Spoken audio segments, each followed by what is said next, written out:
नवनिर्वाचित राष्ट्रपति जैसा कि सबको अनुमान है वो द्रौपदी मुर्मू होने जा रही है और उनका निर्वाचन हो जाएगा, शपथ ग्रहण हो जाएगा। मैं थोड़ा सा पीछे, ज्यादा नहीं, 1-1.25 महीना पीछे जाना चाहता हूं। 28 जून 2022 अध्यादेश पारित होता है कि जो वन अधिकार कानून है, आज की तारीख में जो ये 28 तारीख जून के पहले जो कानून था और जिस कानून की रक्षा के लिए हम लोग यहाँ भी कई बार इकट्ठा हुए हैं, जो कानून कहता है कि आदिवासी इलाकों में जल, जंगल, जमीन, सारे प्राकृतिक संसाधनों के ऊपर स्थानीय आबादी का अधिकार होगा।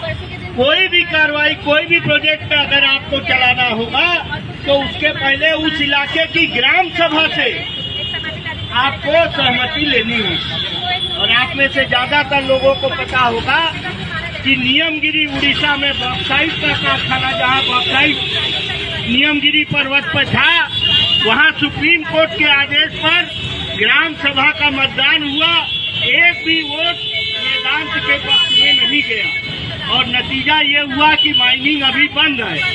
जरूरी नहीं है कि आगे बंद रहे, लेकिन आपको इसलिए मैं इशारा देना चाहता हूं कि जब द्रौपदी मुर्मू का कैंडिडेचर अनाउंस हुआ तो सबसे पहले समर्थन देने वाला गैर कांग्रेसी, गैर भाजपाई मुख्यमंत्री कौन था? नवीन पटनायक था। नवीन पटनायक ने सबसे पहले किया, क्योंकि ये सारे लोग, ये 28 तारीख को जो ये परिवर्तन किया गया, मैं इशारा करना चाहता हूं। तो अनुपम एक और जिक्र कर रहा था मंगल पांडे जी का। आज की तारीख है, आज की तारीख को 1857 में मंगल पांडे ने बगावत की थी मेरठ की छावनी में। और उनके साथ साथ याद रखिए कि 1773 और यही द्रौपदी मुर्मू, उन्हीं के समाज के संथाल लोगों ने अंग्रेजों के द्वारा माइनिंग शुरू करने के खिलाफ विद्रोह किया था। ये न भूले सरकार। और वो 1857 से भी इतने साल, कितने 86-85 साल पहले, 1857 के पहले यहाँ से ज्यादा दूर नहीं है शिवाला मोहल्ला। शिवाला में आप जाइए और वहाँ से तहसील की तरफ बढ़िए, किसी भी शिवाला वाले से पूछिए तो पर 350 अंग्रेज सैनिकों की मौत हुई थी जनता से संघर्ष में। और 3 अधिकारी जो है उनकी कब्र आज भी वहाँ है, वो पत्थर लगा हुआ है। वो भी 1857 से करीब 73 साल पहले की बात है। तो इन चीजों का मैं जिक्र क्यों कर रहा हूँ साथियों?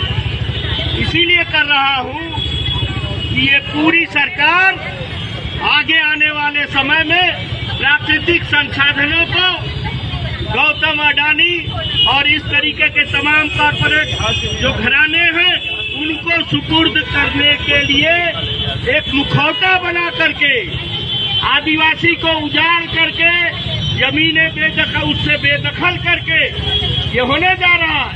क्योंकि यही द्रौपदी मुर्मू जब गवर्नर थी झारखंड की, तो गोड्डा जिले की बात है और इसी समाज की बात है, उन्हीं के समाज की बात है। गोड्डा जिले में पहाड़ के ऊपर सीता मुर्मू, नाम याद रखिए, ये द्रौपदी बनाम सीता की लड़ाई आगे चलेगी। सीता मुर्मू ने उस समय पहाड़ पर शपथ ली थी कि हम जंगल छोड़ब नहीं, जमीन छोड़ब नहीं, अपने गांव को हम छोड़ेंगे नहीं और यहाँ बने रहेंगे। ये जो है नारा उस समय दिया था जब ये कब्जा करने की बात हो रही थी। तो साथियों, आगे आने वाला समय उस संघर्ष का समय है जब ये देश की सरकार तरीके निकाल रही है। द्रौपदी मुर्मू है तो इसका मतलब सीता मुर्मू जैसे तमाम संस्थानों को, आदिवासी को जो है उजाड़ दो, कोई नहीं ध्यान देगा। क्यों? लोग सोचेंगे, ये भ्रम रहे कि भारतीय जनता पार्टी ने एक आदिवासी को राष्ट्रपति बनाया। अभी आपने देखा कार्यकाल समाप्त हो रहा है 3 दिन में कोविंद साहब का। पहले राष्ट्रपति हमको दिखाई दिए जिन्होंने कहा कि वेतन हमारा कम है। ध्यान दिए थे आप लोग? वेतन हमारा कम है, बढ़ाया जाए। आप लोगों ने ध्यान दिया था कि नहीं दिया था? ये खबर आई थी अखबारों में और वो मांग रहे थे। कई राष्ट्रपति रहे जिन्होंने वेतन नहीं लिया, लेकिन ये एक ऐसे राष्ट्रपति थे। और उसी तर्ज पर अब द्रौपदी मुर्मू जी को बैठाया गया है। प्रतीक है, किसी के व्यक्तिगत ऊपर हम नहीं बोल रहे हैं, लेकिन ये चीज है। तो साथियों, मैं ये कहना चाहूंगा आपसे कि हिमांशु कुमार ने जो सवाल उठाया था, जो उन्होंने मुकदमा किया था, उस मुकदमे के बारे में भी चर्चा होनी चाहिए। वो मुकदमा था छत्तीसगढ़ के दंतेवाड़ा इलाके में निर्दोष आदिवासियों की हत्या को लेकर के था। आज जो वहाँ मुख्यमंत्री हैं, वो भी ये मानते थे। उस समय नेता विपक्ष के नाते बोलते थे कि फर्जी मुठभेड़ हुई है और ये जो पैरामिलिट्री फोर्सेस ने है जो मारा है, फर्जी तरीके से हत्या की गई है। ये भूपेंद्र बघेल भी कहता था। अब भूपेंद्र बघेल के सामने सवाल है, सुप्रीम कोर्ट का जो 5 लाख रुपया है, जिसको हिमांशु कुमार साफ साफ कह चुके हैं कि मैं नहीं दूंगा। ध्यान दीजिए, हिमांशु जी ने कह दिया है कि अगर मैं दूंगा वो जुर्माना, तो इसका मतलब कि मैं कबूल कर रहा हूं अपनी गलती, इसीलिए मैं जुर्माना नहीं दूंगा। ठीक है, तो ऐसे में वसूलेगा कौन? भूपेंद्र बघेल वसूलेंगे कि अमित शाह की NIA पर वसूलेगी कि अमित शाह का CBI वसूलेगा?